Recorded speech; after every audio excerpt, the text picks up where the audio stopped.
The Galactic Council chamber hung in the void like a jewel, a massive station that orbited a distant neutron star. Inside its grand hall, representatives from 47 different species gathered in their designated sections. The chamber itself was a marvel of engineering, with gravity fields adjusted for each species and translation devices that turned every language into understandable sound. Council Speaker Velnara stood at the central podium. Her 4 eyes scanned the assembled delegates as her scales shifted from blue to purple, displaying her concern. She was a Zenthari, one of the oldest species in the council, and she had seen many things in her long life. But today brought something new. Members of the council, she began, her voice carrying through the translation matrix. We have received a formal request for diplomatic contact from a new species. They call themselves humans, and they come from a world they name Earth. A murmur rippled through the chamber. New species were always a matter of interest, though they came rarely. The galaxy was vast, and most civilizations never developed faster than light travel. Those that did usually found the council eventually. They have requested permission to send a diplomatic vessel to this station, Velnara continued. All scans indicate their ship is unarmed as per first contact protocols. I call for a vote on whether to grant them entry. The vote was swift. The council had always welcomed new members, and with 47 species already represented, one more would make little difference. The motion passed with only 3 abstentions. What the council did not discuss openly was the current crisis they faced. For 200 standard cycles, a species they called the Devourers had been attacking colony worlds along the galactic rim. The attacks were brutal and methodical. Entire planets were stripped of resources, populations consumed, and nothing left behind but dead rock. 16 worlds had fallen. Millions had died. The Council's military forces had never encountered an enemy so ruthless. Every attempt at communication had failed. Every battle had ended in retreat. The Devourers showed no mercy and took no prisoners.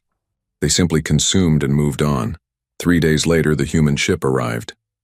The vessel was smaller than most Council ships, but built with strange angles and heavy plating. It bore the name Indomitable on its hull in Angular script. As it docked with the station, security officers took their positions. First contact could be dangerous. Some species were aggressive. Some carried diseases. Some had technologies that could threaten the station. Ambassador Chen Wei stepped through the airlock with 5 others. The security team tensed immediately. Humans were bipedal, which was common enough, but their eyes faced forward, both of them, giving them binocular vision like a predator. Their teeth included sharp canines. Their muscles were dense, built for a world with heavy gravity. Every biological marker screamed one thing: apex predator. Chen smiled, showing those teeth, and several delegates took a step back. Greetings, Chen said in perfect council standard language, his translation device barely necessary. I am Ambassador Chen Wei, representing the United Earth Coalition. We come in peace and friendship, seeking to join the community of spacefaring civilizations. Velnara recovered her composure quickly. She had met predator species before, though they were rare. Most predators destroyed themselves before reaching the stars. Those that survived learned to control their nature. Welcome, Ambassador Chen, she replied. The Galactic Council is pleased to meet humanity. Please follow me to the chamber. The welcoming ceremony was formal and traditional. Each species representative stood and offered greetings in their own way. Some bowed, some sang, some released pheromones of friendship. The humans observed it all with quiet attention. Chen noticed several things immediately. The council species were mostly herbivores or peaceful omnivores. Their technology was advanced, but focused on defense rather than offense. Their ships were large and slow. Their weapons were designed to disable rather than destroy. These were prey species that had reached the stars by avoiding conflict. It was admirable in its own way, but it also made them vulnerable. During a pause in the ceremony, Chen's communication device vibrated. He glanced at it discreetly, then his expression hardened. He leaned toward his security chief and whispered something. Velnara noticed but said nothing. First contact always involved private communications. It was normal. The ceremony continued. Chen gave a prepared speech about humanity's journey to the stars, carefully edited to emphasize cooperation and peaceful exploration. He mentioned nothing about wars or weapons or the darker parts of human history. That could come later during the formal application process. Then the alarms began. A piercing wail filled the chamber. Red lights flashed along every wall. The council delegates immediately panicked, some running for exits, others freezing in place. It was the sound they had all come to dread. Devourer ship detected, the station's AI announced in a calm voice that contrasted sharply with the chaos. Distance 3 light minutes and closing. Council defense fleet is scrambling. All civilians are advised to move to designated safe zones. The chamber erupted into movement. Delegates pushed and shoved toward the exits. Some of the larger species accidentally trampled smaller ones. Fear filled the air with a dozen different scents. The humans did not move. Chen stood perfectly still, his eyes focused on a holographic display that had appeared above the central podium. The display showed a tactical map of the system with a red dot approaching the station. His team had gathered around him watching the same display. "Ambassador Chen," Velnara called out, trying to maintain order. "You must evacuate with the others. The Devourers are extremely dangerous." Chen turned to look at her and Velnara felt a chill run down her spine. His expression was not one of fear. It was recognition. "You mean the Kythera?" Chen asked calmly. The chamber fell silent. Even in the midst of panic, that statement was shocking enough to stop everyone. "What did you say?" Velnara demanded. "The Kythera," Chen repeated. "Arthropod-based species. Hive mind structure. Silicon-carbon hybrid biology. Void-capable. They harvest organic worlds for base materials and consume sentient beings for neural processing power. Is that what you call devourers?" Velnara's scales went pure white, the Zenthari expression of complete shock. "How do you know this?" "We have been fighting them for 200 cycles and have barely learned anything about their biology." Chen glanced at his team, then back at Velnara. "Because they attacked Earth 800 standard cycles ago. We've been hunting them ever since." The statement hung in the air like a physical thing. No one moved. No one spoke. The concept was too large to immediately grasp. "That's impossible," Security Commander Thrace said. He was a Vornathi, a large species with 6 limbs and armor-like skin. "Our records show humanity only achieved faster than light travel 30 cycles ago. You sent your first interstellar probe 40 cycles ago. You have barely left your home system." Chen smiled again, and this time there was no warmth in it. "Commander, those probes were meant to be found. We've been using faster-than-light drives for 700 cycles. We've had colonies on 16 worlds for over 500 cycles. We've maintained a low profile because we were tracking something. Now we know where they went." He tapped his communication device. "Ambassador Chen to Fleet Command. Deploy the battle group. Authorization code Long Hunt Actual." Outside the station, space began to tear. Portals of twisted light opened in the void, and through them came ships. Not small diplomatic vessels, but warships. Massive dreadnoughts with weapons batteries that could crack planets. Sleek destroyers built for speed and precision strikes. Carrier vessels that launched fighter craft in swarms. 12 human warships materialized around the council station in perfect formation. "What is happening?" Velnara whispered. Chen walked to the podium and accessed the tactical display with practiced ease, as if he had been using council technology his entire life. "I'm going to need all available data on every Devourer attack. Locations, vectors, ship types, harvest patterns, everything you have. We cannot simply give you classified military information," Commander Thrace protested. Chen looked at him with cold eyes. "Commander, the Kythera attacked my planet 800 cycles ago. They killed 4 billion people in 3 months. They would have killed all of us if we hadn't stopped them. When we finally drove them off, we made a decision as a species. We would never let them hurt anyone else. We have been following them across the galaxy ever since." He pointed at the red dot on the display, still approaching. "That scout ship out there? It's not here to attack you. It's here because they detected our presence. They're terrified, and they should be." "You're saying," Velnara said slowly, "that the species we have been fighting, the ones who have destroyed 16 of our worlds, are running from you." "Not just running," Chen corrected. "Fleeing. We've destroyed 12 of their hive ships over the last 8 centuries. We've learned their language, their tactics, their biology, their weaknesses. We know how they think. We know how they breed.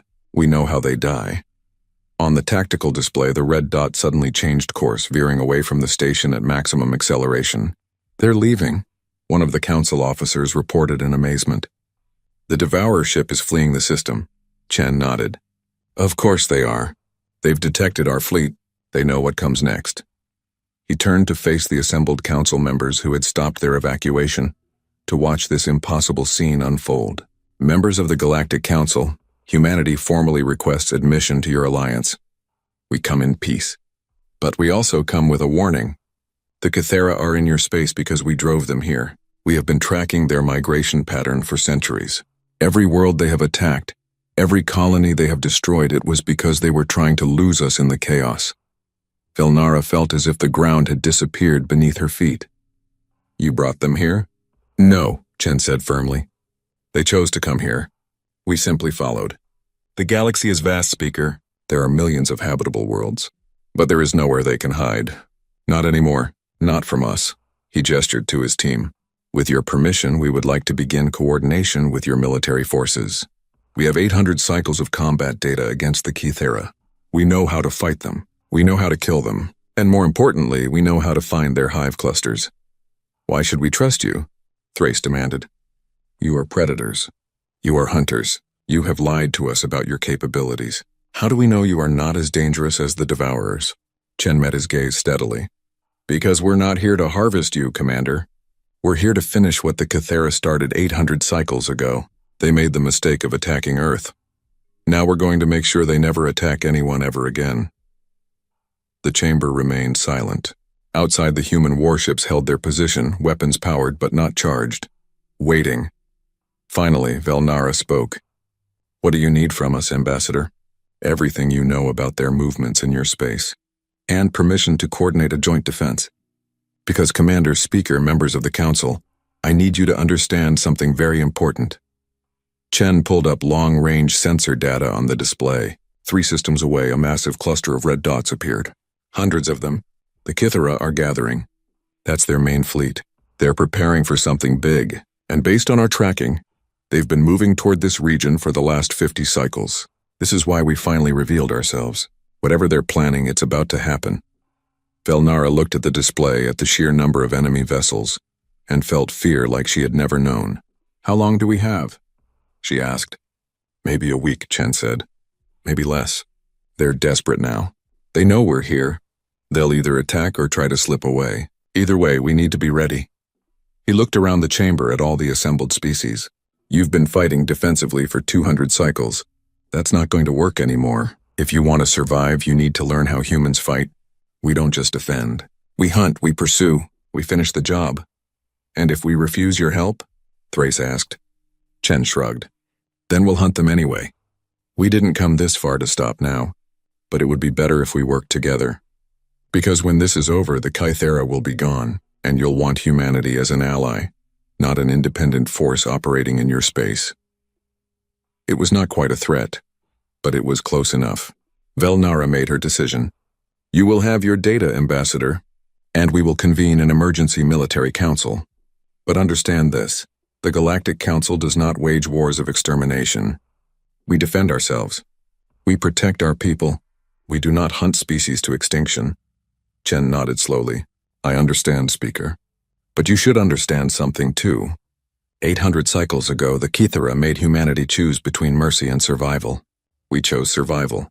Now they're your problem too. So you need to ask yourselves, how far are you willing to go to protect your people? No one had an answer for that. Outside, in the cold void of space, the human warships waited. And somewhere in the darkness, the Kythera gathered their forces for what they hoped would be their final escape from the relentless hunters who had pursued them across the galaxy for 800 years. The Council war room was a circular chamber deep within the station, protected by layers of armor and shield generators. Holographic displays floated in the air, showing star charts, fleet positions, and threat assessments.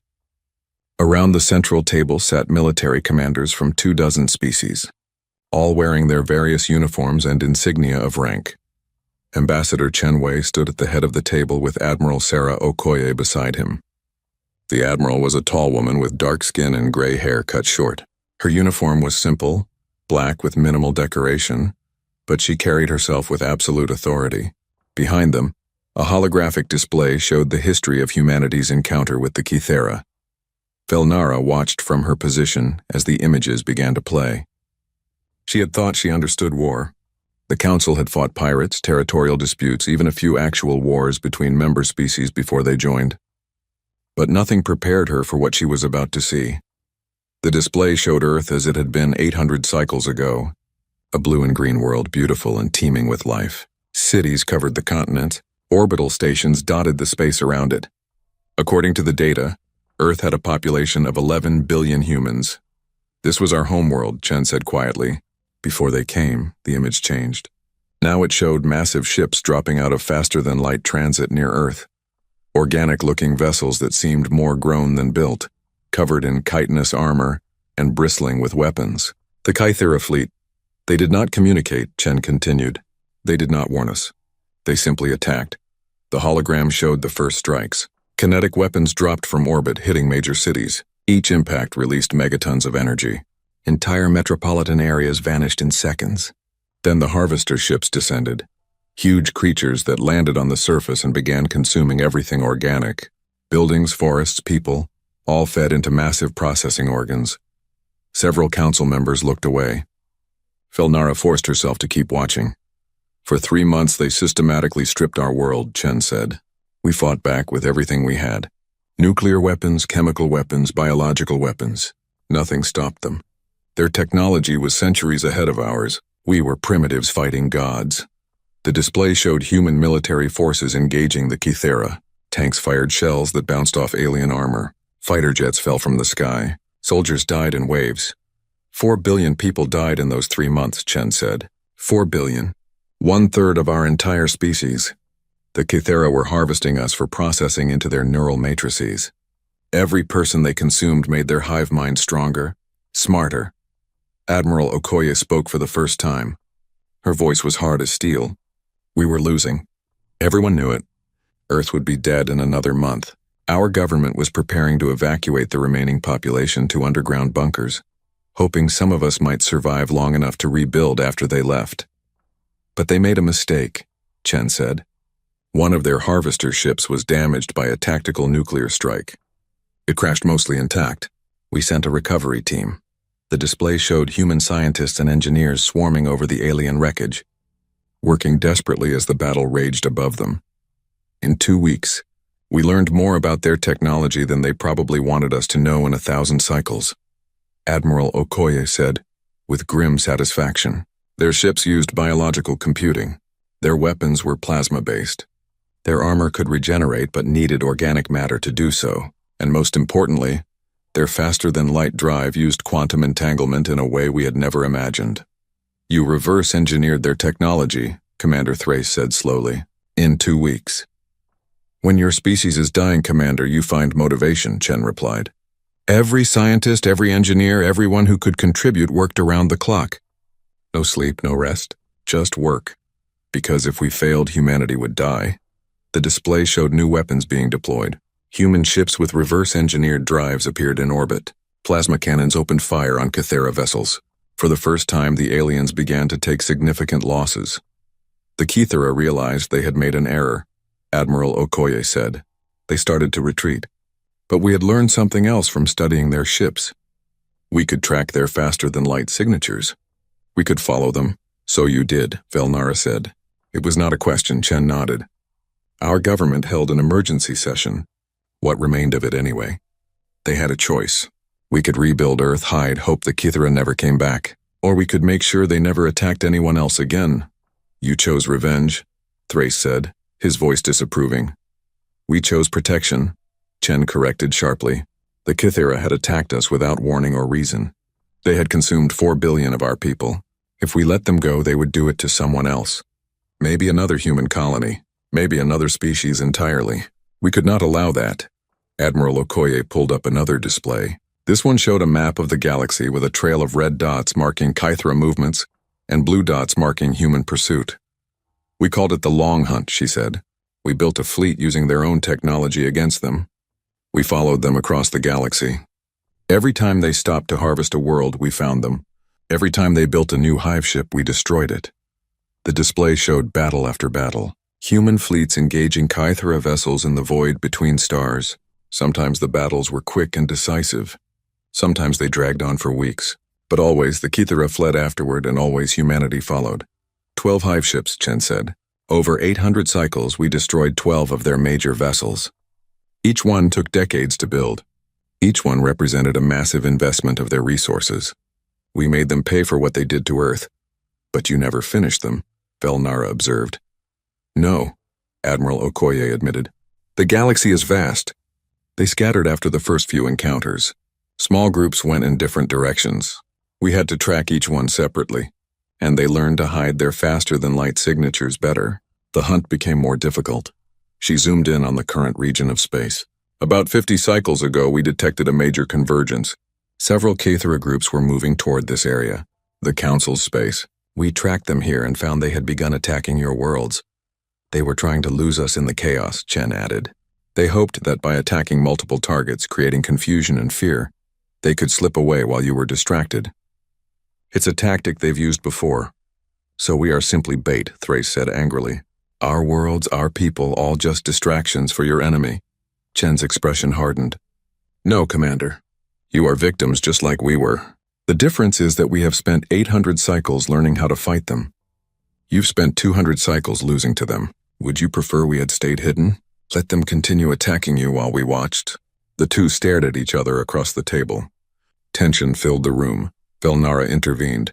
Enough. Fighting among ourselves helps no one. She looked at Admiral Okoye. You said the Cathara are gathering. Show us. The display changed again, showing long-range sensor data.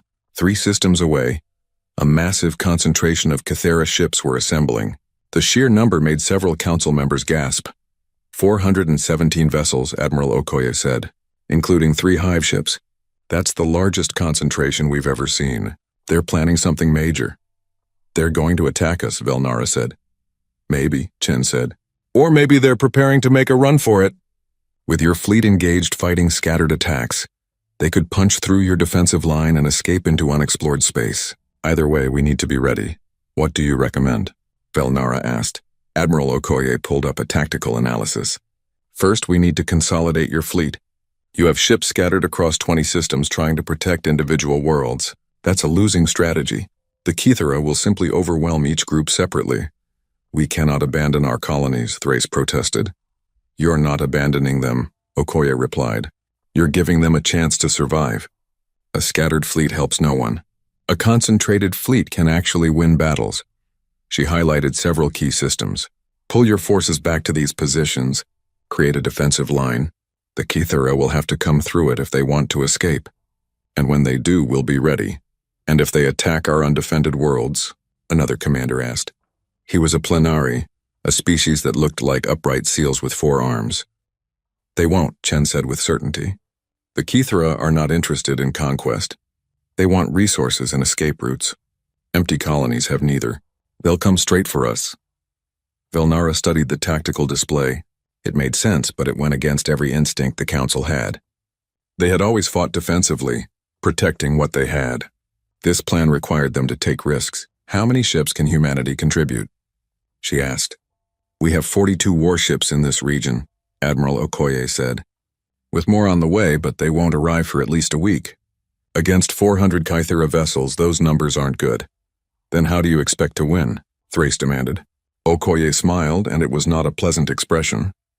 Because we don't fight fair, Commander. We fight smart. The Council has been engaging the Cathara in straight battles, matching ship for ship. That's what they expect. That's what they're good at. She manipulated the display, showing attack patterns and formations. Humans don't fight that way. We use ambush tactics. We use terrain to our advantage. We target their weak points. We make them afraid. The Cathara are a hive mind, Velnara said. They don't feel fear. Everything feels fear, Chen said quietly. Even hive minds. We've studied them for 800 cycles. We know how they think. We know how they communicate. We know their hierarchical structure. And we know that when you kill their command nodes, the rest panic. He pulled up detailed schematics of Cathara biology. Each hive ship contains a central processing cluster. It coordinates all the smaller vessels. Kill the hive ship and the rest become confused, slow to react. That's when you strike. You make it sound simple, Velnara said. It's not simple, Admiral Okoye admitted. It's extremely difficult and extremely dangerous. But it's possible. We've done it 12 times before. We can do it again. She looked around the table at all the assembled commanders. But we need your help. Human ships are built for quick strikes and heavy firepower. We're not good at extended defensive battles. Council ships are the opposite. You have strong shields and good armor. Together, we can create a force that covers both offensive and defensive needs. You want us to change our entire military doctrine, Thrace said.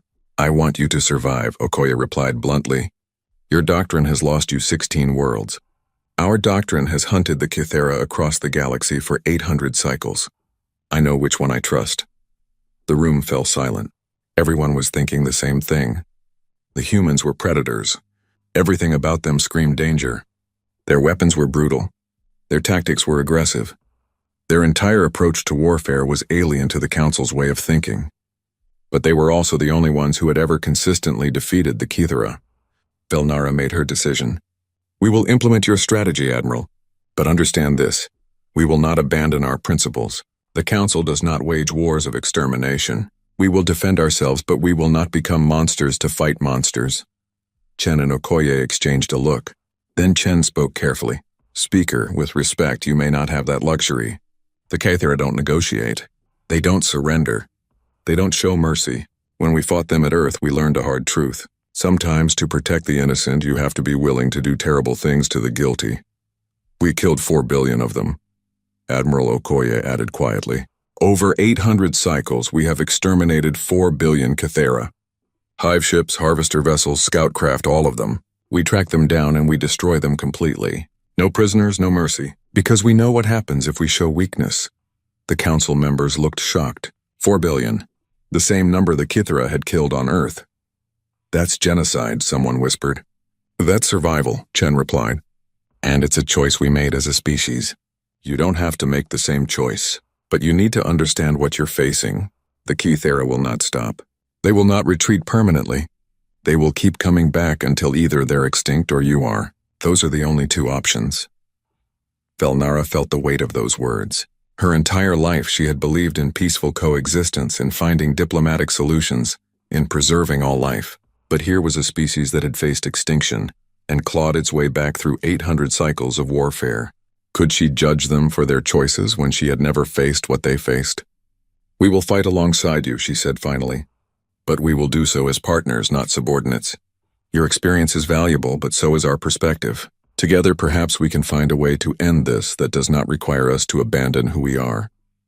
Chen nodded slowly. Agreed, Speaker. We're not here to change you. We're here to help you survive. How you choose to do that is up to you. Admiral Okoye began issuing orders. All Council fleets will reposition to these coordinates within 48 hours. Human tactical officers will be assigned to each fleet group to provide coordination. We'll run combat simulations to get everyone familiar with joint operations. She paused, then added, and we need to evacuate all non-essential personnel from the forward colonies. If the Kythera attack before we're ready, those worlds will be targets. The meeting continued for hours, working through logistics, supply lines, communication protocols, and tactical coordination.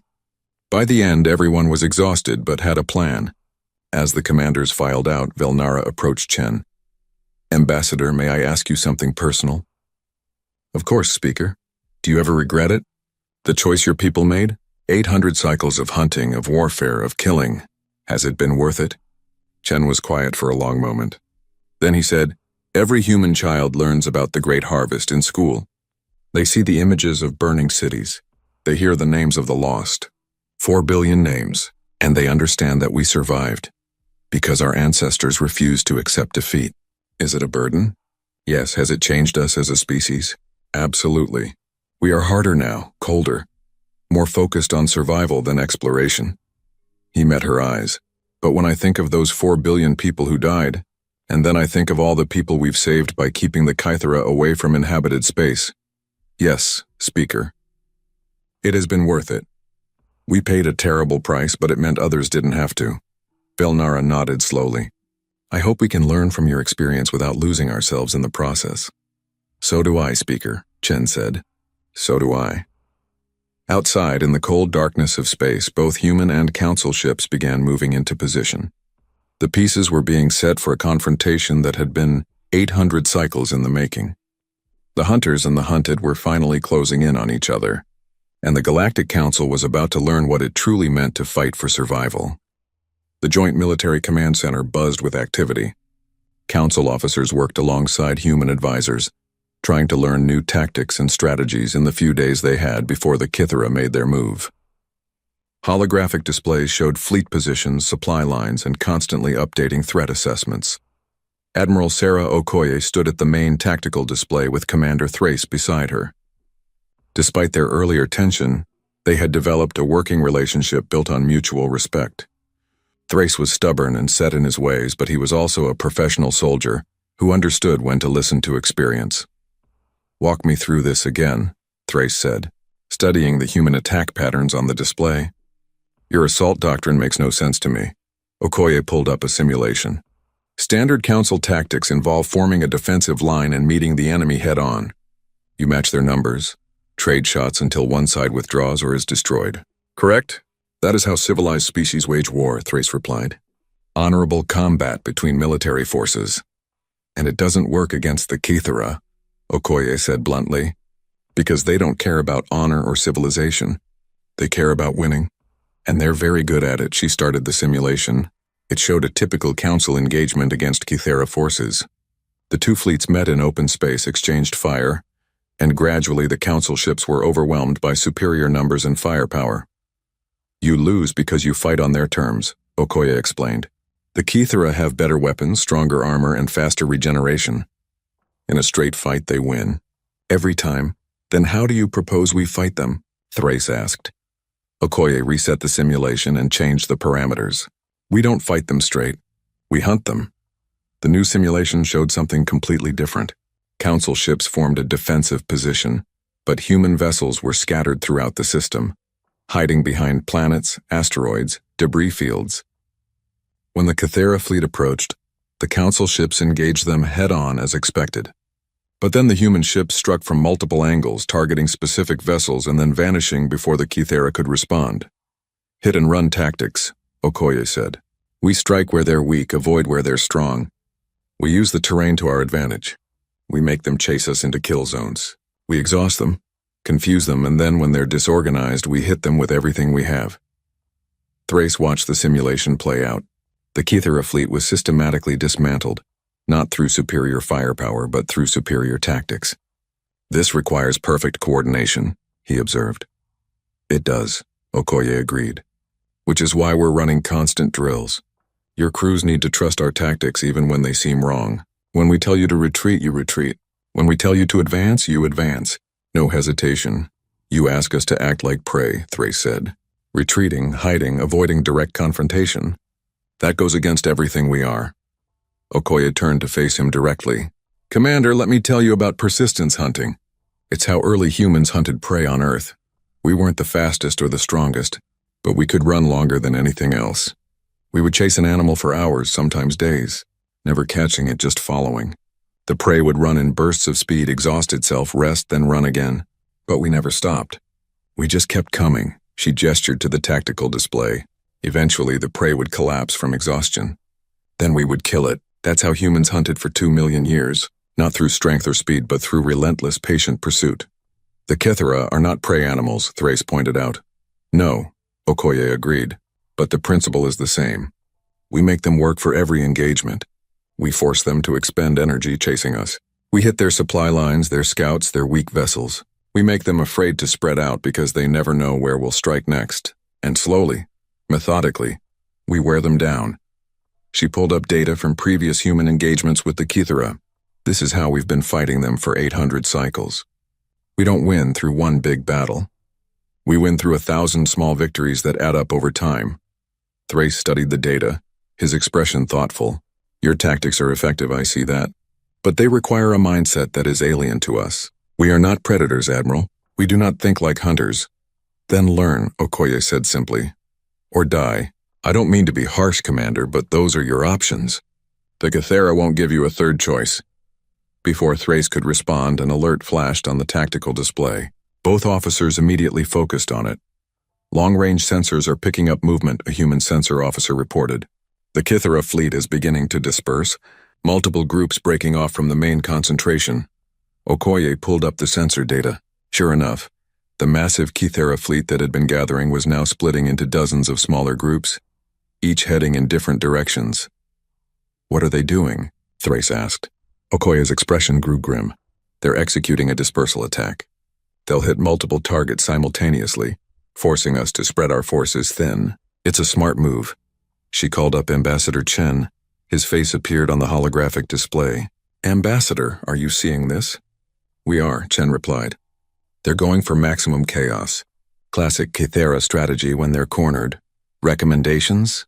Chen was quiet for a moment, consulting with advisors off-screen. Then he said, "Don't chase them. It's what they want. Keep the fleet concentrated and wait for the primary target to reveal itself." "They're going to attack our colonies," Thrace protested. "We can't just let them." "The colonies have been evacuated," Chen reminded him. "All essential personnel are gone. All that's left are empty buildings. Let the Kythera waste their time harvesting nothing. What about the people who refuse to evacuate?" Velnara's voice joined the conversation. She appeared on another display, her scales showing deep purple concern. Chen's expression softened slightly. "Speaker, we did everything we could to convince them. But some people always refuse to leave their homes. I'm sorry, but we cannot sacrifice the entire fleet to save a few thousand who made their own choice." "That is a cold calculation, Ambassador," Velnara said. "It's a necessary one," Chen replied. "In war, you cannot save everyone. You have to prioritize. Save the most lives possible, even if it means some are lost. That's the harsh reality of survival." Thrace watched the Kythera groups continue to disperse. What if you're wrong? What if there is no primary target? What if the goal is simply to destroy as much as possible before fleeing? "Then we've already won," Okoye said. Everyone turned to look at her. She explained, "If they're just trying to cause damage before running, it means they're not fighting to win. They're fighting to delay, and that means they're afraid. An afraid enemy makes mistakes." She manipulated the tactical display, highlighting certain Kythera groups. "These 3 groups are moving faster than the others. Different heading, too. They're not going toward colonies. They're going toward the edge of council space." Chen leaned forward, studying the data. "Those could be the hive ships. They're sending most of their fleet to attack colonies as a distraction, while the important vessels try to escape." "How do we stop them?" Velnara asked. Okoye was already working on a solution. "We need fast ships that can intercept before they reach the edge of our sensor net. Once they get beyond that, they could vanish." "Human destroyers," Chen said immediately. "They're fast enough to catch the hive ships before they escape. But they'll need support. Hive ships are heavily defended." "I'll send a squadron of council frigates with them," Thrace offered. "They can provide covering fire while your ships go for the kill." Okoye nodded. "Good. That leaves the rest of the fleet to deal with the attack groups hitting the colonies." "We're still vastly outnumbered," Thrace pointed out. "Even with your tactics, we'll take heavy losses." "Maybe not," Okoye said slowly. An idea was forming in her mind. "Commander, what if we don't fight them at the colonies at all?" Everyone stared at her. "Explain," Chen said. Okoye pulled up a star chart showing the entire region. "The Kythera are expecting us to defend the colonies. They'll be prepared for defensive positions, fortified locations, all the standard tactics. What if we abandon the colonies entirely and set a trap somewhere else?" "Where?" Velnara asked. Okoye highlighted a system between the colonies and council core space. "Here, the Kepler 442 system. It has a dense asteroid field and strong radiation from the star. Sensor interference is significant. Perfect for an ambush," she outlined her plan. "We let the Kythera attack the empty colonies. They'll waste time and resources harvesting nothing. Then when they move on to hit the next target, we'll be waiting in Kepler 442. They'll have to pass through it to reach council core space. We hit them in the asteroid field where their numbers don't matter as much. Close quarters, limited visibility, terrain advantage for us." Thrace considered it. "It's risky. If they detect the trap, they could avoid the system entirely." "Then we've still won," Okoye said, "because they'll have to take a longer route, giving us more time to prepare. And if they do take the bait, we can hurt them badly." Chen smiled. "It's a good plan. Very human. I approve." "I still don't like leaving the colonies completely undefended," Velnara said. "It feels wrong." "War often feels wrong, Speaker," Chen said gently. "That's what makes it war. But Admiral Okoye's plan gives us the best chance of victory with the fewest losses. Sometimes you have to sacrifice the pawns to protect the king. Velnara's scales shifted to a resigned gray. Very well. Implement the plan. But I want every effort made to evacuate any remaining civilians from the target colonies. Agreed, Okoye said. Commander Thrace, begin repositioning the fleet to Kepler 442. Tell them to maintain communication silence once they're in position. I don't want the Kythera detecting any unusual activity. As orders went out and ships began moving, Okoye pulled up another display showing Kythera ship designs. She was studying them intently when Chen noticed. What are you looking for? He asked. Weaknesses, Okoye replied. We've been fighting them for 800 cycles, but they've been adapting too. Their armor is stronger now. Their weapons hit harder, but every design has a flaw. We just have to find it. She zoomed in on the hive ship schematics. There, see that section? It's less armored than the rest of the ship, probably because it needs to dissipate heat from the central processing cluster. If we can get a shot at that spot, we might be able to cripple the ship with a single strike. That's a small target, Thrace observed, and it's protected by the rest of the hive ship's bulk. You'd have to approach from a specific angle, which is why it's perfect, Okoye said. The Kythera think it's safe because it's hard to hit. But if we can position ourselves correctly in the asteroid field, we can line up shots that would be impossible in open space. Chen nodded approvingly. This is why humans excel at warfare, Commander Thrace. We don't just fight with weapons. We fight with knowledge, tactics, and strategy. We study our enemy until we know them better than they know themselves. Then we exploit every weakness. It seems like a lot of effort, Thrace said. All this planning, all these complex tactics. Would it not be simpler to just build bigger weapons? Bigger weapons help, Okoye admitted. But weapons alone don't win wars. Intelligence wins wars. Adaptability wins wars. The ability to think like your enemy and predict their moves. That's what wins.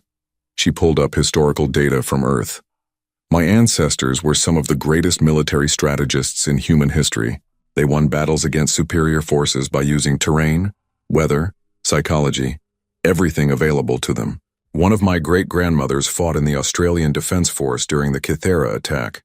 She held a position with 30 soldiers against a Kythera landing force of 3,000 for 6 days. She used the terrain, set traps, and made the Kythera pay for every meter of ground.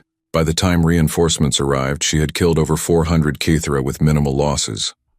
30 against 3,000, Thrace repeated. How is that possible? Because she didn't fight fair, Okoye said simply. She used every dirty trick, every ambush, every trap she could think of. She made the Kythera afraid to advance, and fear is a weapon just as powerful as any gun. She looked at both Chen and Thrace. That's what we're going to do here. We're going to make the Kythera afraid. They've been running from humanity for 800 cycles, but they've never faced us working alongside other species.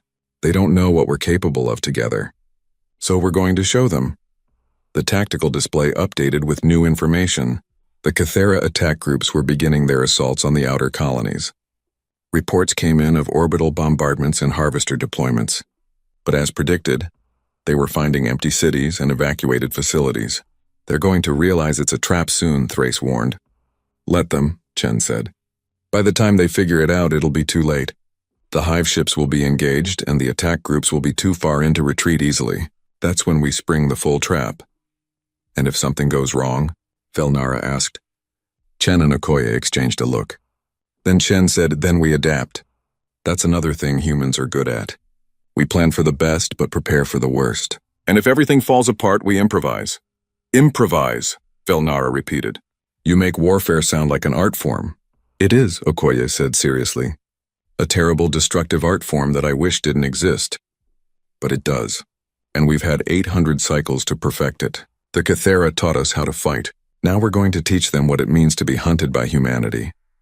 Outside, in the void of space, the pieces continued to move. Kythera ships attacked empty colonies while Council and human forces silently gathered in the Kepler 442 system, hiding among asteroids and preparing their ambush. 3 human destroyer squadrons raced toward the fleeing hive ships. Everything was in motion. The hunt was entering its final phase, and for the first time in 800 cycles, the Kythera were about to learn that sometimes the prey had been the predator all along. The Kepler 442 system was a graveyard of rock and ice. Thousands of asteroids drifted in chaotic orbits around a dying red star. Radiation storms swept through the system at irregular intervals, making sensor readings unreliable at best. It was exactly the kind of place most spacefaring species avoided, which made it perfect for an ambush. Admiral Sarah Okoye stood on the bridge of the human dreadnought Persistence, watching the tactical display with practiced calm. Around her ship, hidden among the asteroids, waited the combined human and council fleet. 200 vessels all running dark, all waiting for the Kythera to take the bait. "Status report," she said quietly. "All ships report ready," her tactical officer replied. "Council forces are maintaining position. No sign of detection by Kythera scouts." "Good. How long until the attack groups reach our position?" 42 minutes at current speed, Admiral." Okoye nodded and opened a channel to the fleet. "All ships, this is Admiral Okoye. In less than an hour, we will engage the enemy. I know many of you have never fought alongside humans before. I know our tactics seem strange, even wrong, but trust them. Trust your training. When I give the order to attack, attack. When I order retreat, retreat. Do not deviate from the plan." She paused, then continued. "The Kythera believe they are chasing evacuees. They think we have scattered in panic. They are wrong. We are not prey. We are hunters, and today they will learn what it means to be hunted." She closed the channel and looked at her crew. They were young, most of them, born long after Earth's great harvest. But they had all grown up hearing the stories. They knew what was at stake. On the other side of the bridge, Commander Thrace observed from his position. Velnara had assigned him to work directly with Admiral Okoye during the battle, to coordinate council forces. He had protested initially, but now he understood. He needed to see how humans fought, not just hear about it. "Admiral," he said, "may I ask you something?" "Of course, Commander." "Your people have been fighting the Kythera for 800 cycles. Do you ever tire of it? The constant warfare, the endless pursuit?" Okoye considered the question. "Every day," she admitted. "I grew up on Mars, Commander. It's a beautiful world now, fully terraformed, peaceful. I wanted to be a xenobiologist, studying alien life. Instead, I became a soldier because that's what humanity needed. Do I regret it? Sometimes. Do I wish things were different? Always. But someone has to stand watch. Someone has to make sure the Kythera never hurt anyone else the way they hurt Earth." "That's a heavy burden," Thrace observed. "It is," Okoye agreed. "But it's the burden we chose, and we'll carry it as long as necessary." An alert chimed. "Admiral, we're receiving a transmission from Destroyer Group Alpha. They've engaged the fleeing hive ships." Okoye immediately pulled up the tactical feed. 3 human destroyers were locked in combat with 2 Kythera hive ships and their escort vessels. The destroyers were fast, darting in and out of weapons range, firing plasma torpedoes and then vanishing behind debris fields. "They're drawing the escorts away from the hive ships," Thrace noted. "Exactly," Okoye said. "Once the escorts are out of position, the council frigates will move in. Watch." As she spoke, 6 council frigates appeared from hiding spots among nearby asteroids. Their heavy shields absorbed the initial Kythera, counterfire while the human destroyers repositioned for attack runs on the now exposed hive ships. The 3rd hive ship is trying to flee, the tactical officer. "Report it. Let it," Okoye said. "We have tracking beacons on all 3. Even if it escapes now, we'll find it later. Focus on the 2 that are engaged." The battle played out on the display. 1 destroyer took a direct hit and lost shields, but the council frigates immediately moved to protect it while it retreated for repairs. The remaining destroyers pressed the attack, targeting the weak points Okoye had identified in the hive ship armor. "Direct hit on primary target," the tactical officer announced. "Kythera hive ship Alpha is venting atmosphere. Hull breach confirmed." "Good," Okoye said. "Tell Destroyer Group Alpha to finish it and then pursue the fleeing hive ship. Don't let it get away." She turned her attention back to the main tactical display showing the Kepler 442 system. "Now we wait for our visitors." The minutes ticked by slowly. Okoye used the time to review the plan once more, looking for any weaknesses or oversights. The Kythera were cunning opponents. They had survived 800 cycles of human pursuit by being adaptable and unpredictable. She could not afford to underestimate them. "Incoming," the sensor officer announced. "Multiple Kythera ships entering the system. Counting. 300 plus vessels. They're moving in assault formation. They're not even trying to be subtle," Thrace observed. "Why should they?" Okoye replied. "From their perspective, they're chasing a fleeing enemy.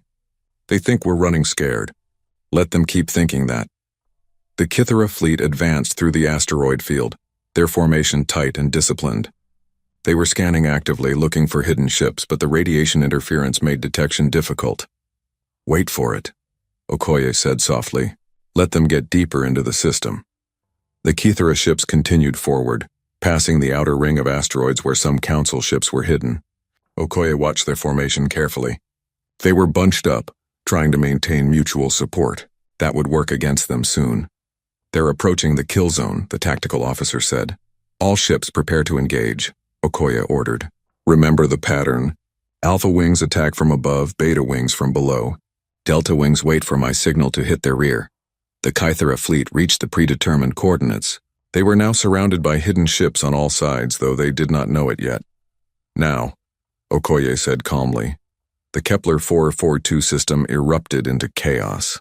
From every direction, human and Council ships appeared from behind asteroids, weapons blazing. Plasma torpedoes, kinetic rounds, and energy beams lanced through space, catching the Kythera completely by surprise.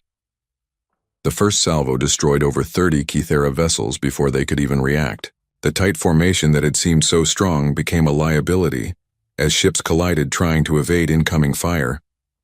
"All wings execute pattern Delta," Okoye ordered. "Hit them hard, then fall back to secondary positions." The human ships struck like predators, appearing suddenly, dealing massive damage, and then vanishing before the Kythera could concentrate their fire. The Council ships followed the pattern, though with less grace. They were still learning this style of warfare. "Kythera are attempting to reform their line," the tactical officer reported. "Don't let them," Okoye said. "Keep them confused. Keep them off balance." She opened a channel to the Council wings. "Remember your training. You're not trying to destroy them all at once. You're trying to make them panic. Hit their command ships, make them lose coordination." A Council captain responded. "Admiral, we have a clear shot at a Kythera cruiser. Permission to engage?" "Is it sending command signals?" Okoye asked. "Negative, Admiral." "Then ignore it. Find a command ship and hit that instead." Thrace watched the battle unfold with fascination. He had commanded many engagements, but never anything like this. The human tactics were so different from what he knew. They did not try to hold ground or maintain formations. They flowed like water, always moving, always adapting. "Your people fight like they're conducting an orchestra," he observed. Okoye smiled slightly. "That's a good analogy, Commander. Every ship is an instrument. Separately, they make noise. Together, they make music. Deadly music." On the display, the Kythera fleet was fragmenting. Some ships tried to retreat, others tried to advance, and still others attempted to form defensive positions. The lack of coordination was destroying them more effectively than any weapon. "They've lost their hive mind connection," Okoye said with satisfaction. "See how they're moving independently now? That means we've damaged their command network. They're operating on local intelligence only." "How do you know that?" Thrace asked. "Because we've been studying them for 800 cycles," Okoye replied. "We know every signal pattern, every communication protocol. When the hive mind is functioning properly, Kythera ships move with perfect coordination. When it's disrupted, they move like this. Confused, hesitant, vulnerable." She opened the fleet channel. "All ships, the Kythera command network is down. This is our chance. Delta wings, move in and finish them. Everyone else, maintain pressure but watch for the regeneration cycle. They'll try to rebuild their network in the next 10 minutes. The battle intensified. Human and Council ships pressed their advantage, destroying Kythera vessels at a rapid rate, but the Kythera were not finished. Even confused and disrupted, they were still dangerous. "Admiral, we're taking casualties," the tactical officer reported. "Council cruiser Vigilant has lost main power. Frigate Dawn's Hope is reporting critical damage." "Tell them to fall back to safe positions," Okoye ordered. "Have repair ships standing by." A massive Kythera battleship broke from the main group and charged directly at the Persistence. Its weapons lit up space as it fired everything it had. "Evasive maneuvers," Okoye ordered calmly. "All batteries, focus fire on that battleship. I want it dead before it gets within ram range." The Persistence shuddered as several hits got through its shields. Damage reports scrolled across the tactical display, but Okoye ignored them. Her focus was entirely on the Kythera battleship. "Fire quantum shredders," she ordered. The Persistence unleashed its most powerful weapons. Quantum shredders were based on technology that humanity had developed specifically to fight the Kythera. They disrupted matter at the subatomic level, essentially unmaking anything they hit. The Kythera battleship began to disintegrate. Its armor peeled away in layers, its weapons went silent, and finally its reactor breached. The resulting explosion lit up the entire asteroid field. Target destroyed, the tactical officer confirmed. Good, Okoye said. Now let's finish the rest. But something was wrong. The Kythera ships were not fleeing or surrendering. They were regrouping, forming a tight defensive sphere around 3 particular vessels. What are they doing? Thrace asked. Okoye studied the formation carefully. Then her eyes widened. They're protecting evacuation ships. Those 3 vessels in the center aren't warships. They're civilian transports. Civilian? Thrace repeated. The Kythera have civilians? Everything has civilians, Commander, Okoye said quietly. Even hive minds need workers, engineers, nest builders. We've never encountered Kythera civilian ships before because they keep them far from battle zones. She stared at the display, her mind working through the implications. The Kythera were not just running from humanity. They were evacuating.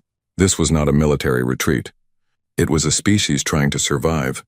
Admiral, we have them trapped, the tactical officer said. We can destroy them all. Okoye was silent. 800 cycles of warfare had led to this moment. The enemy that had killed 4 billion humans, that had devastated Earth, was finally cornered. She could end it right now, end the Kythera threat forever. But those were civilian ships, non-combatants, possibly young Kythera or nursing mothers or whatever equivalent their species had. Admiral? The tactical officer prompted. Thrace watched her, seeing the internal struggle play out on her face. This is what the speaker was talking about, he said softly. The choice between survival and principles. Okoye took a deep breath. Cease fire, she ordered. All ships cease fire immediately. The human fleet stopped shooting, though many council ships continued for a few seconds until the order was repeated. The Kythera defensive sphere held position, waiting to see what would happen. Open a channel to the Kythera fleet, Okoye said. All frequencies. Let's see if they'll talk. Admiral, they've never communicated before, the tactical officer protested. They've never been in this position before, Okoye replied. Try it. The communication officer worked his console, broadcasting on every known Kythera frequency.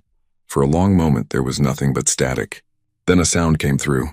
Not words exactly, but a pattern of clicks and tones that the translation matrix could not process. I'm getting something, the communication officer said. It's not their military command language. It's something else. Something older. Ambassador Chen's voice came through on a private channel. Admiral, what are you doing? Something different, Okoye replied. Something we should have tried 800 cycles ago. I'm trying to talk to them. They killed 4 billion humans, Chen said, his voice tight with emotion. I know, Okoye said. I haven't forgotten. But look at them, Ambassador. Really look. They're terrified. They're protecting their children. Maybe it's time we asked why they attacked Earth in the first place. Thrace spoke up. The Admiral is right. If we destroy those civilian ships, we become what we fight against. We become genociders. Chen was quiet for a long moment. Then he said, All right, Admiral. Try it your way. But if they attack, you end them. All of them. Agreed, Okoye said.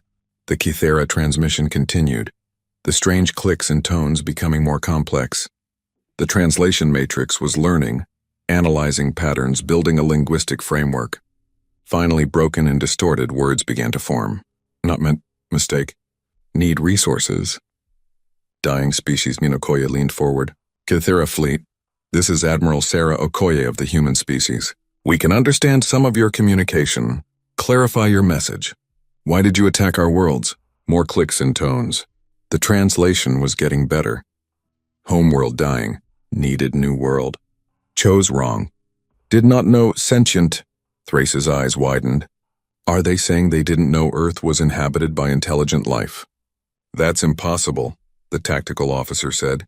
Our cities were visible from orbit. Our broadcasts filled the electromagnetic spectrum. But Okoye understood. Kythera process information differently than we do. They're a hive mind. They might not recognize individual intelligence as sentient. To them, humans might have looked like sophisticated animals, no more worthy of protection than livestock. That doesn't excuse what they did, Chen said harshly. No, it doesn't, Okoye agreed. But it explains it. They weren't being evil. They were being ignorant. And when we fought back, they realized their mistake. That's why they fled. They understood they had attacked another intelligent species. More Kythera transmissions came through. The translation was nearly complete now. We flee from the relentless ones. We flee from humans. 800 cycles of pursuit. Thousands dead. Cannot stop them. Cannot hide. They always find us. Always kill us. We only want to survive. Our homeworld is dead. Our species is dying. We need a new world or we go extinct. The bridge of the persistence was silent. Everyone was processing what they had just heard. The Kythera, the monsters that had haunted humanity for 800 cycles, were themselves a dying species just trying to survive. Admiral, orders? The tactical officer asked. Okoye looked at the tactical display, at the Kythera defensive sphere, at the 3 civilian ships they were protecting so desperately. Stand down weapons, she said, but maintain position. Let's see what happens next. The Galactic Council chamber had never been so crowded. Every delegate was present, along with military advisors, civilian representatives, and observers from a dozen other interested parties.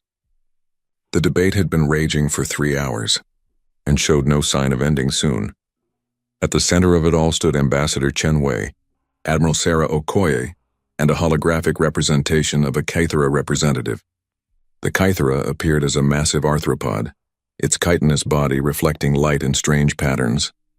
But through the translation matrix, its thoughts came through as clear words. We accept full responsibility for the harm caused to humanity, the Kythera said. Its voice was a chorus of clicks and tones translated into council standard. We did not understand that your species was sentient. Our methods of detecting intelligence are different from yours. We perceive hive structures, collective consciousness. Your individual minds did not register as true sentience to us. That is not an excuse, Chen said coldly. You killed 4 billion of my people. You devastated our homeworld. Ignorance does not absolve genocide. We agree, the Kythera replied. We do not ask for absolution. We ask only for survival. Our homeworld was consumed by stellar radiation as our sun entered its death cycle. We had no choice but to flee. We searched for a new world. We found Earth. We thought it was uninhabited by sentient beings. We were wrong. When you fought back with such ferocity, we finally understood. You were not animals. You were people. So we fled, and we pursued, Okoye said. For 800 cycles, we hunted you. We destroyed 12 of your hive ships. We killed thousands, perhaps millions of your people. We never stopped. We never wavered. We wanted you extinct. Yes, the Kythera said simply. You wanted revenge? We understand revenge. It is a concept even hive minds comprehend. You had every right to your anger. We would have done the same in your position, Velnara spoke from her podium. The question before the council is not about the past. The past cannot be changed. The question is about the future. What do we do now? We destroy them, one delegate said loudly. He was from a species that had lost a colony world to Kythera harvesting. They are monsters. They attacked us without provocation. They consumed millions of our people. They deserve extinction. And become monsters ourselves? Velnara replied. The Kythera fleet in the Kepler 442 system has surrendered. They have agreed to allow inspections of their civilian vessels. They have provided data on all their attacks, including tactical information that could be used against them. They have opened themselves completely to us. To attack them now would be murder, not justice. They would not have shown us the same mercy, another delegate argued. Exactly, Velnara said. They would not have. That is what separates us from them. We choose mercy. We choose to be better than our enemies. Commander Thrace stood. I fought the Kythera. I lost soldiers to them. I wanted them dead as much as anyone. But I also watched Admiral Okoye spare their civilian ships when she could have destroyed them all. I saw humanity, the species that has every reason to hate the Kythera, choose to talk rather than kill. If humans can find it in themselves to show restraint after 800 cycles of war, then so can we. The debate continued, but Okoye could see the tide turning. The council wanted peace. They wanted an end to the violence. But some wounds ran too deep. During a recess, Chen approached Okoye privately. You know there will be consequences for what you did out there. Humanity has been united in its purpose for 800 cycles. Hunting the Kythera gave us focus, direction, identity. What happens when the hunt ends? We find a new purpose, Okoye said. Maybe it's time we remembered how to be explorers instead of just warriors. Some won't see it that way, Chen warned.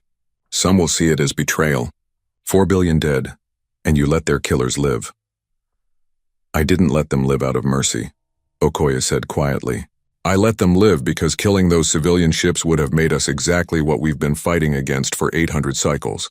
It would have meant the Kithera won, because they would have turned us into them. She looked at Chen directly.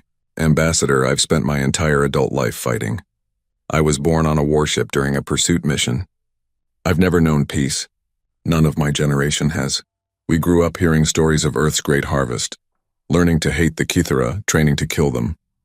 But out there in that moment I had to ask myself, is this who we want to be forever? A species defined by revenge?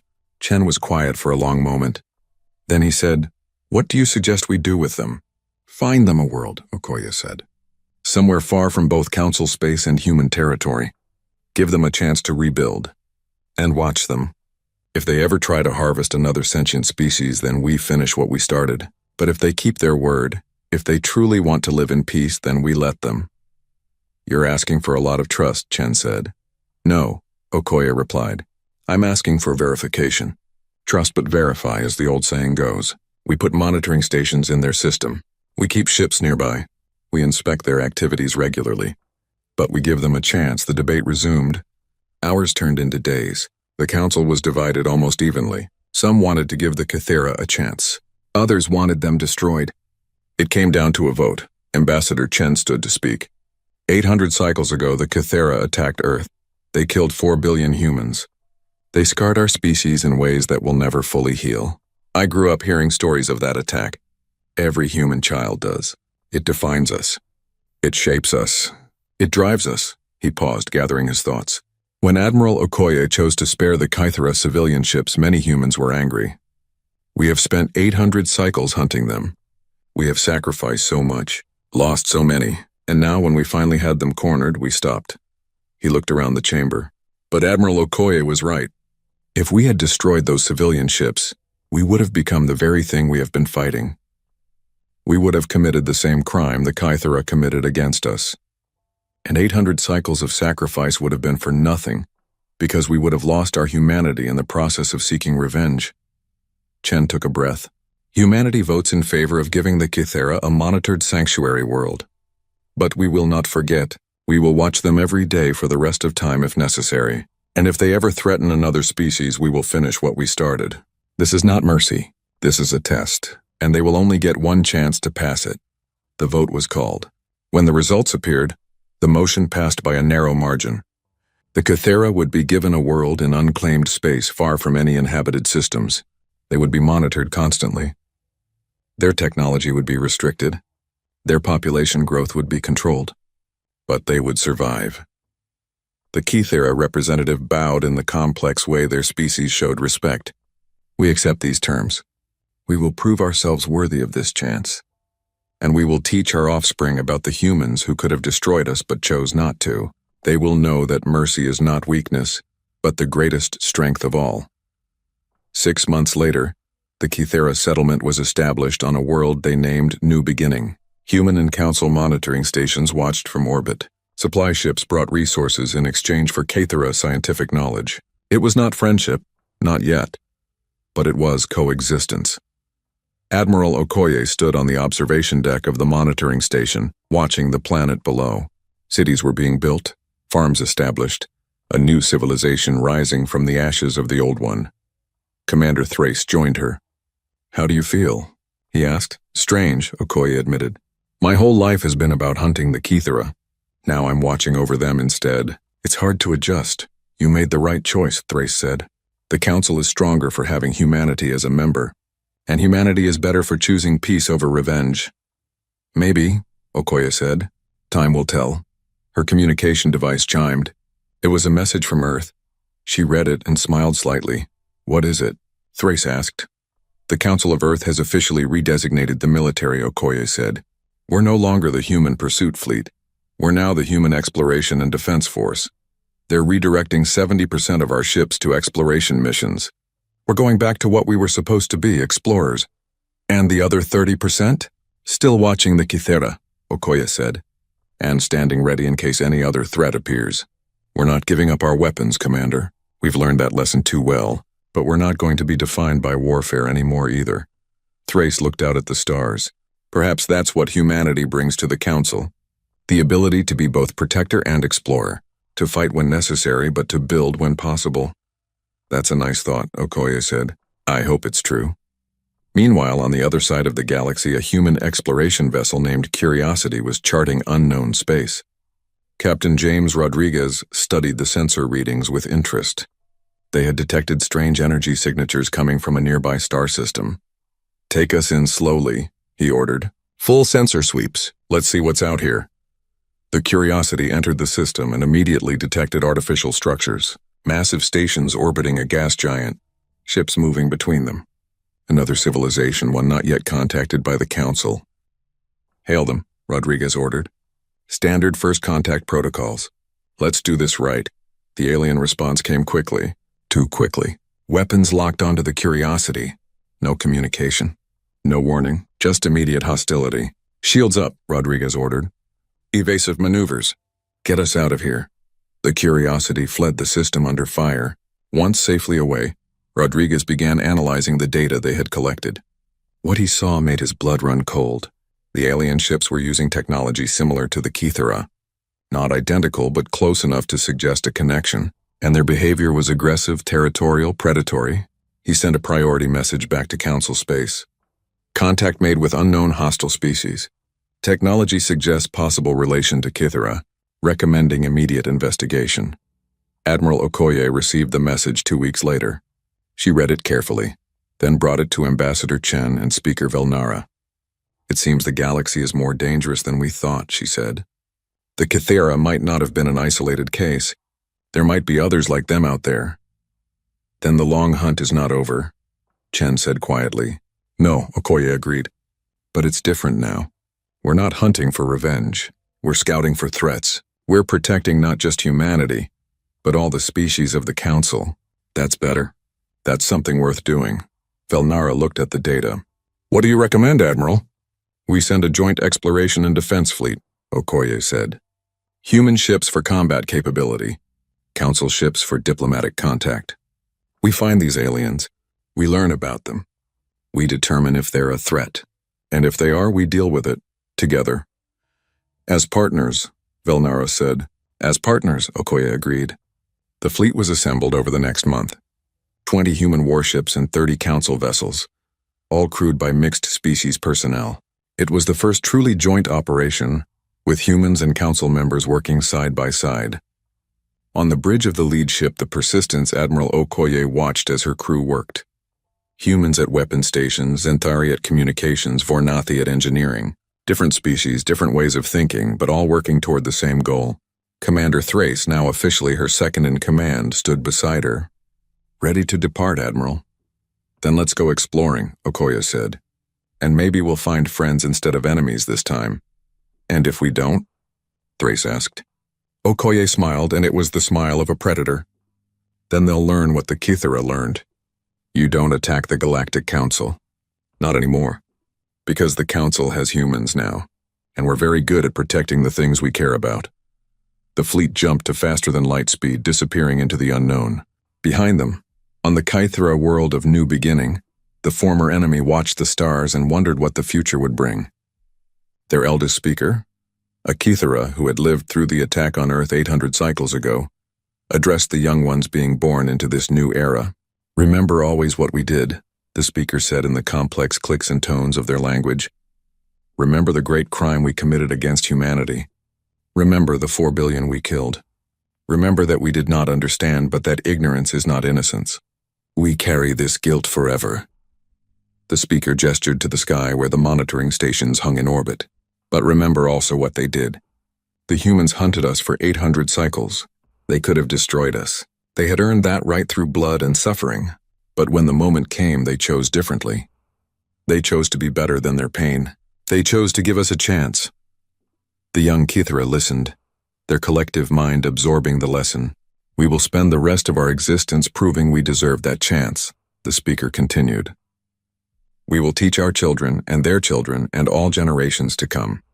We will never forget what mercy looks like, and if we ever encounter another species in need, we will remember what the humans taught us, that sometimes, the strongest thing you can do is choose not to destroy your enemy. Far across the galaxy, in the unknown regions of space, strange signals were being broadcast. Other species, other civilizations, other potential threats and potential friends. The galaxy was vast and full of mysteries, but it was also now home to something new. A partnership between prey and predator, between peaceful philosophers and relentless hunters, between species that had learned to look past their differences and work together. The Galactic Council had been changed forever by humanity's arrival. They had learned that sometimes to survive you needed to be willing to fight. And humanity had learned that sometimes to remain human you needed to be willing to forgive. On Earth, in a memorial dedicated to the 4 billion lost in the Great Harvest, a new plaque was installed. It read, "In memory of those we lost and in honor of those who survived. We hunted across the stars for 800 cycles, driven by grief and rage. We became warriors because we had to, but we remained human because we chose to. May we never forget either lesson." Visitors to the memorial stood in silence, reading the words, remembering the past, and thinking about the future. Children played nearby, growing up in a galaxy that was dangerous but not hopeless, violent but not without mercy. And in the depths of space, human ships continued their eternal watch, no longer hunting but still vigilant, no longer seeking revenge but still ready to protect. They were the guardians now, standing between the civilized species of the galaxy and whatever threats lurked in the darkness. Because that was what persistence predators did. They adapted. They endured. They found new purposes when old ones were fulfilled. They never stopped moving forward. The long hunt had ended, but humanity's journey had just begun. Years passed. The Kithara became productive members of the galactic community, their unique biology and technology contributing to scientific advances. The hostile species discovered by the Curiosity turned out to be defensive rather than aggressive, protecting their space but willing to talk once proper diplomatic channels were established. Admiral Okoye eventually retired, writing a memoir about her experiences that became required reading at every military academy in Council space. She settled on Mars, finally pursuing her childhood dream of xenobiology, studying the fascinating diversity of life throughout the galaxy. Commander Thrace took over as Joint Fleet Commander, leading mixed human council forces on exploration missions that discovered 17 new sentient species. All were welcomed into the council peacefully. Ambassador Chen served for 30 more years before returning to Earth, where he taught diplomatic history at the university. His lectures on the Kithara crisis were always packed with students wanting to understand how an 800-cycle war ended with peace instead of extinction. And on quiet nights when the stars were bright and the galaxy seemed infinite, humans everywhere would look up and remember where they came from, remember what they had lost, remember what they had learned. They were not the strongest species. They were not the smartest or the most advanced, but they had something special. They had persistence. They had the ability to keep going long after others would have quit, to hunt across centuries if necessary, to pursue their goals with absolute determination. But they also had something else. Something they had almost forgotten during 800 cycles of warfare. They had mercy. They had the ability to choose compassion over revenge, peace over destruction, hope over despair. In the end, that combination made them exactly what the Galactic Council needed. Not conquerors or saviors, but partners. Protectors who understood the cost of violence and chose it only when necessary. Hunters who knew when to stop hunting. And as humanity spread across the stars alongside their council allies, exploring new worlds and meeting new species, they carried both lessons with them. The lesson of persistence, learned through 2 million years of evolution, and the lesson of mercy, learned through 800 cycles of war. These were the lessons that would define them, not as warriors or victims, but as something better, as humans who had arrived at the galactic stage and shown everyone, including themselves, what they were truly capable of. The enemy had already been there when they arrived. But so had the solution. It just took 800 cycles to find it. And now, finally, they could move forward, together. "Hail them," Rodriguez ordered. "Standard first contact protocols. Let's do this right." The alien response came quickly, too quickly. Weapons locked onto the Curiosity. No communication. No warning, just immediate hostility. "Shields up," Rodriguez ordered. Evasive maneuvers. Get us out of here. The Curiosity fled the system under fire. Once safely away, Rodriguez began analyzing the data they had collected. What he saw made his blood run cold. The alien ships were using technology similar to the Kythera. Not identical, but close enough to suggest a connection. And their behavior was aggressive, territorial, predatory. He sent a priority message back to Council space. Contact made with unknown hostile species. Technology suggests possible relation to Kythera, recommending immediate investigation. Admiral Okoye received the message 2 weeks later. She read it carefully, then brought it to Ambassador Chen and Speaker Velnara. It seems the galaxy is more dangerous than we thought, she said. The Kythera might not have been an isolated case. There might be others like them out there. Then the long hunt is not over, Chen said quietly. No, Okoye agreed. But it's different now. We're not hunting for revenge. We're scouting for threats. We're protecting not just humanity, but all the species of the Council. That's better. That's something worth doing. Velnara looked at the data. What do you recommend, Admiral? We send a joint exploration and defense fleet, Okoye said. Human ships for combat capability. Council ships for diplomatic contact. We find these aliens. We learn about them. We determine if they're a threat. And if they are, we deal with it, together. As partners, Velnara said. As partners, Okoye agreed. The fleet was assembled over the next month. 20 human warships and 30 Council vessels, all crewed by mixed species personnel. It was the first truly joint operation, with humans and Council members working side by side. On the bridge of the lead ship, the Persistence, Admiral Okoye watched as her crew worked. Humans at weapon stations, Zenthari at communications, Vornathi at engineering. Different species, different ways of thinking, but all working toward the same goal. Commander Thrace, now officially her second-in-command, stood beside her. Ready to depart, Admiral. Then let's go exploring, Okoye said. And maybe we'll find friends instead of enemies this time. And if we don't? Thrace asked. Okoye smiled, and it was the smile of a predator. Then they'll learn what the Kythera learned. You don't attack the Galactic Council. Not anymore. Because the Council has humans now, and we're very good at protecting the things we care about. The fleet jumped to faster-than-light speed, disappearing into the unknown. Behind them, on the Kythera world of New Beginning, the former enemy watched the stars and wondered what the future would bring. Their eldest speaker, a Kythera who had lived through the attack on Earth 800 cycles ago, addressed the young ones being born into this new era. Remember always what we did, the speaker said in the complex clicks and tones of their language. Remember the great crime we committed against humanity. Remember the 4 billion we killed. Remember that we did not understand, but that ignorance is not innocence. We carry this guilt forever. The speaker gestured to the sky where the monitoring stations hung in orbit. But remember also what they did. The humans hunted us for 800 cycles. They could have destroyed us. They had earned that right through blood and suffering. But when the moment came, they chose differently. They chose to be better than their pain. They chose to give us a chance. The young Kythera listened, their collective mind absorbing the lesson. We will spend the rest of our existence proving we deserve that chance, the speaker continued. We will teach our children and their children and all generations to come. We will never forget what mercy looks like, and if we ever encounter another species in need, we will remember what the humans taught us, that sometimes the strongest thing you can do is choose not to destroy your enemy. Far across the galaxy, in the unknown regions of space, strange signals were being broadcast. Other species, other civilizations, other potential threats and potential friends. The galaxy was vast and full of mysteries, but it was also now home to something new.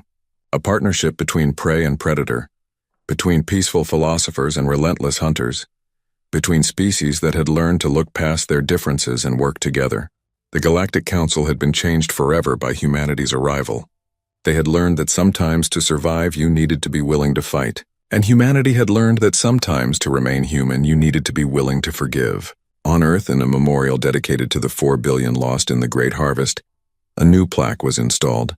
It read, "In memory of those we lost and in honor of those who survived. We hunted across the stars for 800 cycles, driven by grief and rage.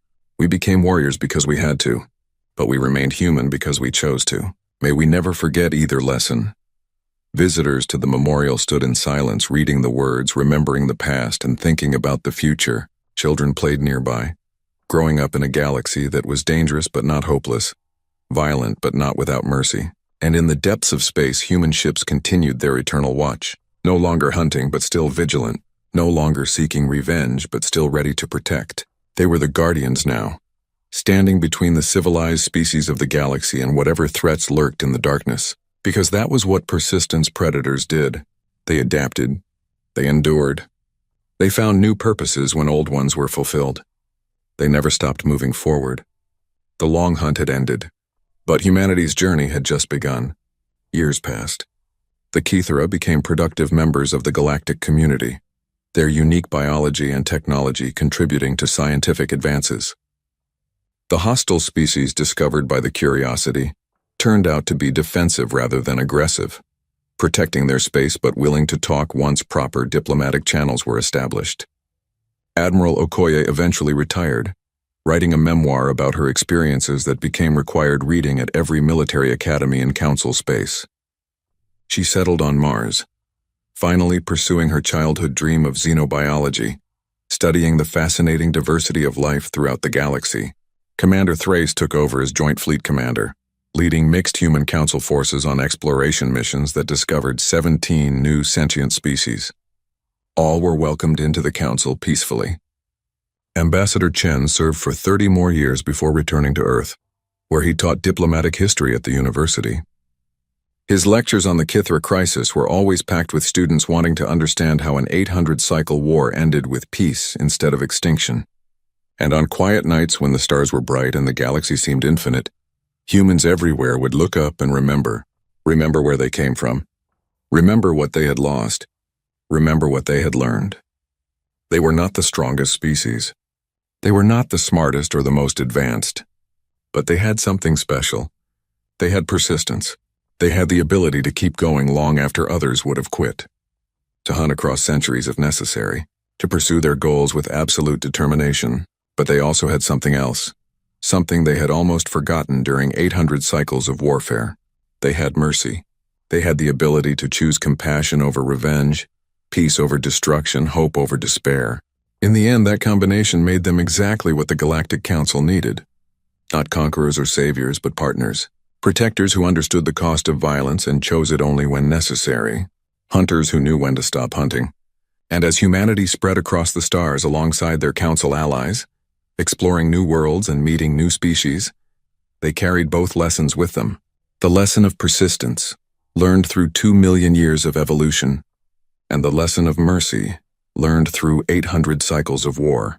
These were the lessons that would define them, not as warriors or victims, but as something better, as humans who had arrived at the galactic stage and shown everyone, including themselves, what they were truly capable of.